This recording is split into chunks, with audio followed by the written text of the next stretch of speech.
H Vinod டைரக்ஷன்ல தளபதி அவரோட கடைசி படத்துல நடிச்சுக்கிட்டு இருக்காரு. இந்த படத்துல தளபதிக்கு ஜோடியா பூஜா ஹெக்டே நடிக்கிறாங்க. அதே மாதிரி தளபதிக்கு வில்லனா பாபி தியோல் நடிக்கிறாரு அப்படின்ட்டு நிறைய விஷயங்களை அபிஷியலா படக்குழு சொல்லிட்டாங்க. இது கூடவே ஜனநாயகன் படத்துல இருந்து 2 போஸ்டர்ஸ் ரிலீஸ் ஆயிருக்கு. ரிலீஸ் ஆன 2 போஸ்டருக்குமே பயங்கரமான வரவேற்பு ரசிகர்கள் மத்தியில கிடைச்சிருக்கு அப்படின்னு தான் சொல்லணும். சோ போஸ்டர்ஸை பார்க்கும்போது இது பக்காவான அரசியல் கதையா இருக்கும் அப்படிங்கிறதுல சந்தேகமே இல்ல.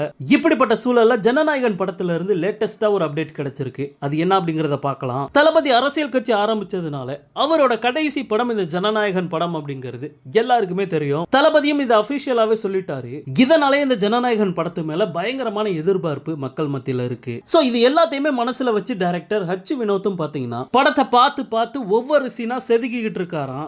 இந்த நிலைமையில ஜனநாயகன் படத்துல ஒரு முக்கியமான கேரக்டர்ல சிவராஜ்குமார் நடிக்க போறாரு அப்படிங்கிற மாதிரி நியூஸ் கேள்விப்பட்டோம். ஆனா இப்ப வந்திருக்க ஒரு லேட்டஸ்ட் அப்டேட் என்ன அப்படின்னு பார்த்தோம்னா சிவராஜ்குமார் ஜனநாயகன் படத்துல நடிக்கிறதா இருந்தது உண்மைதான். ஆனா இப்போ சிவராஜ்குமாருக்கு உடல்நிலை சரியில்லை, அதனால அவர் நடிக்கிறதுக்கு கொஞ்சம் கூட வாய்ப்பு இல்லை அப்படிங்கிற மாதிரி ஒரு அப்டேட் பாத்தீங்கன்னா கிடைச்சிருக்கு.